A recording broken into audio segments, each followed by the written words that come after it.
Баршаңызға сәлем достар, менің каналыма қош келдіңіздер. Видеоны соңына дейін қараңыздар.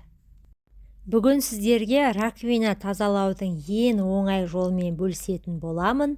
Видеоны ұнаса лайк басуды ұмытпаңыздар.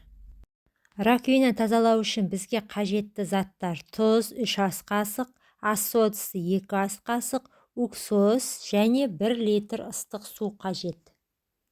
Алдымен бітеліп қалған раковинаға 3 ас қасық тұз саламыз. Содан кейін үстіне 2 ас қасық ас содасын саламыз. Кейін үстіне уксус құямыз.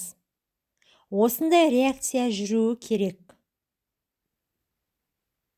Содан кейін 1 литр ыстық суды құямыз.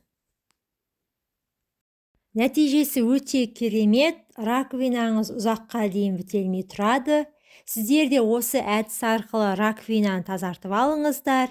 Егер видео ұнаса лайк басып пікір қалдыруыңызды сұраймын. Назарларыңызға рахмет. Сіздермен болған Алтынай.